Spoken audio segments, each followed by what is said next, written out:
Hello there. There has been a massive update. So this video is very important and I'm actually making this video almost 3 weeks after releasing this course that you are doing.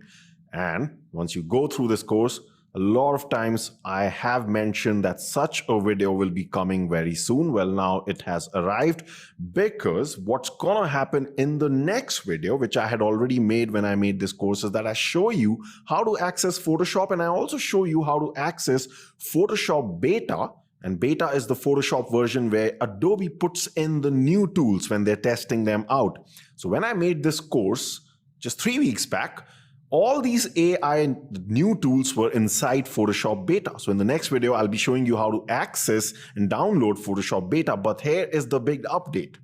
Yesterday, 13th September 2023, Photoshop did something that we were expecting it to do, which is it finally put in those tools in the main Photoshop. So actually, you do not need to now download Photoshop beta.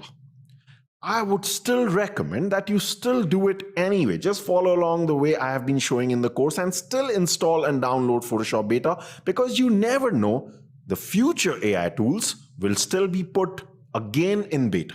The new tools which Adobe may be making now. So you should anyway at least have Photoshop beta on your computer anyway. So it won't make too much of a difference. But what you can see, if I hover here, it shows version 25.0. This is the version which now has all the tools inside Photoshop, and this also has one more very, very important benefit, which again is something I talk about in this course, as you'll find out later on, which is that because these tools have finally come in the main Photoshop, you can now also use these AI tools commercially. That means any work that you do on your images, you can do it for commercial purpose.